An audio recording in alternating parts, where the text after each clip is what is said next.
Ada beberapa teknik supaya hati kita berusaha bersih dan enak dalam bergaul. Jadi gimana supaya kita baik kepada orang? Ini tentang hati kepada makhluk, ya. Jadi salah satu teknik supaya kita merasa, ada dua. Satu, supaya kita merasa nyaman, tenang, dan yakin terhadap pertolongan Allah.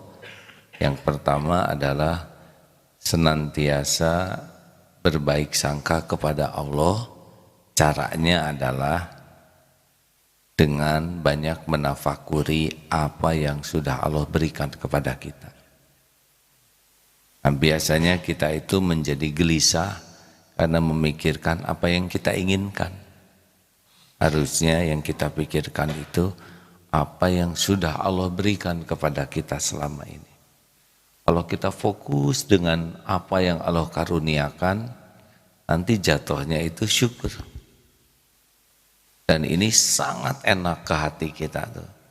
Kalau kita senang bersyukur, efeknya adalah ditambah karunia. Nah, hari-hari yang kita jalani ini justru lebih banyak memikirkan apa yang kita inginkan. Bukan tidak boleh kita punya keinginan, tentu boleh. Tapi jangan sampai kufur nikmat. Pokoknya kalau hati sudah tidak enak, gelisah, tidak nyaman, nah biasanya kita melupakan apa yang Allah berikan. Coba ketika lihat nyamuk, ya Allah, alhamdulillah saya tidak jadi nyamuk. Padahal nyamuk dengan kita sama-sama tidak milih.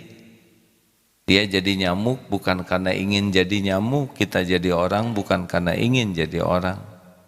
Lihat nyamuk kita bisa syukur, karena nyamuk tuh berat. Mencari nafkah jiwanya terancam. Kita mencari nafkah tidak seperti nyamuk, kita tidak terancam. Berapa banyak nyamuk yang tewas ketika sedang mencari nafkah, sedang makan, jiwanya terancam. Berapa banyak nyamuk yang gugur ketika sedang makan, kita mah nggak ada yang ngancam. Selesai makan juga tetap terancam, diburu. Coba bayangkan kalau kita mau makan terancam, lagi makan terancam, selesai makan terancam. Ya kan? Berapa banyak nyamuk yang tewas di tangan kita sesudah makan atau sedang makan atau sebelum makan. Mati. Selesai dikejar. Jadi lihat nyamuk, ya Allah, alhamdulillah saya tidak jadi nyamuk. Lihat binatang sama, lihat pohon sama, untung bukan kita yang jadi seperti itu. Lihat sekarang dunia ini banyak orang-orang yang belum mengenal Islam. Alhamdulillah ya Allah, Engkau takdirkan saya Islam. Coba kalau saya ada di satu tempat yang orang tua tidak Islam, lingkungan tidak Islam, tidak ada masjid, tidak ada yang ceramah, gimana nasib saya, benar? Lihat yang sudah Islam tapi menderita, kita bersyukur terhadap keadaan kita. Saya dengar di Uighur itu laki-laki dan perempuan dipisahkan dari rumah-rumah itu. Dan lelaki yang komunisnya itu masuk ke rumah-rumah dan tinggal dengan istri serta anak perempuannya milik muslim. Demikianlah diperlakukan. Ya kita harus mendoakan, prihatin. Saat yang sama kita harus syukur ini diberikan keamanan, kenyamanan. Jangan lupakan itu, ya kan? Kita bisa di rumah. Lihat saudara kita di Suriah mencari makan saja luar biasa susahnya. Lihat di Palestina yang pagi sahur di dunia, bukanya katanya di akhirat karena terbunuh. Jangan lupakan bahwa kita bisa nikmat ini harus kita syukuri nih. Kita bisa mendengar ilmu, ini syukuri. Tidak semua umat Islam dapat akses ilmu. Apalagi Bapak Ibu bisa beribadah di masjid. Ya, tidak banyak yang berada di masjid subuh, benar? Tidak mudah untuk melangkah ke masjid. Perjalanan terberat itu perjalanan ke masjid. Ada yang kuat lari, jogging, 10K, lari 10 km ke masjid 20 meter tidak kuat. Ada yang kuat mengangkat beban, tapi mengangkat diri untuk ke masjid tidak sanggup.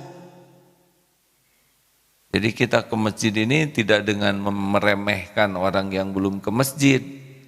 Kita ke masjid dengan syukur, ya Allah, Engkau kuatkan saya ke masjid. Makanya nanti kalau mau milih kepala daerah, lihat yang paling kuat ke masjid tidak. Karena tapi saya lihat dia Jumatan, kalau Jumatan berarti Islam. Kalau dia tidak Jumatan sama sekali, ya berarti belum Islam. Kalau lelaki ngaku Islam tapi tidak pernah Jumatan, ya dia hanya mengaku saja. Karena salah satu alat ukurnya sholat Jumat. Nah kalau ingin lihat lelaki beriman, lihat sholat subuh di masjid. Kalau ingin lihat lelaki solehah, lihat yang sholat subuhnya di rumah. Untung saudara jantan ya. Gimana kalau ibu-ibu ke masjid, apakah ibu-ibu soleh? Kalau wanita boleh di masjid, boleh di rumah. Kalau lelaki ini di masjid. Tunanetra pun kalau mendengar azan ke masjid. Itu waktu dianjurkan Rasulullah SAW.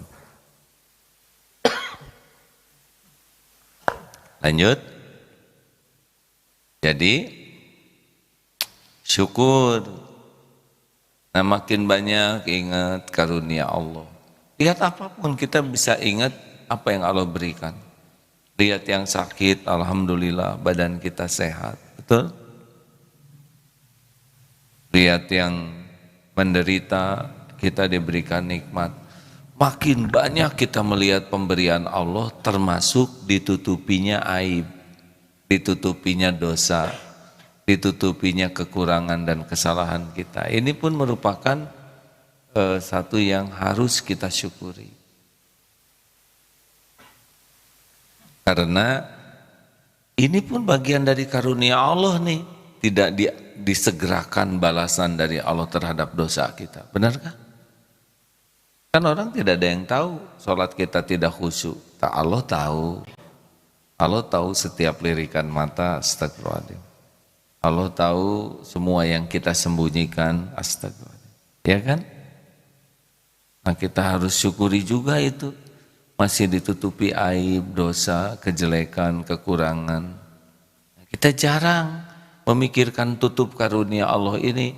Yang kita pikirkan justru aib orang yang bukan urusan kita. Orang yang sangat sibuk dengan aib orang lain, maka dia biasanya lupa kepada aibnya sendiri. Halo, kenapa ini jadi pada stres begini? Alhamdulillah. Lanjut ini. Oleh karena itulah, ingat karunia Allah, setiap makan dimudahkan, lihat pakaian, akses ilmu. Orang yang fokus dengan apa yang Allah berikan, rasakan tenang hidup ini. Tenang, syukur, hamdallah, dan makin ditambah nikmat oleh Allah. Makanya kalau gelisah-gelisah, langsung fokus kepada karunia Allah dan menyebut hamdallah. Begitulah kalau kita ingin tambah yakin kepada rahmat Allah, fokusnya kepada apa yang sudah Allah berikan. Kalau kita ingin takut kepada Allah, fokusnya kepada dosa kita. aduh saya itu ahli maksiat, sholat enggak khusyuk, tahajud jelek, saum juga hanya saum perut, ngaji jarang, giliran ngaji enggak ngerti, mata tidak terjaga, telinga tidak terjaga. Nah itu akan membuat kita pedih, tapi pedihnya tuh pedih yang akan membuat kita galau, tapi galaunya tuh galau yang sehat, galau yang akan menentramkan. Beda dengan melihat kesalahan orang lain. Kalau melihat kesalahan orang lain kita jadi nggak enak dan makin berbuah keburukan pada diri kita. Kalau kita ingat kepada keburukan kita, lalu tobat, kita akan gelisah, sedih, malu, tapi akan berbuah kebaikan.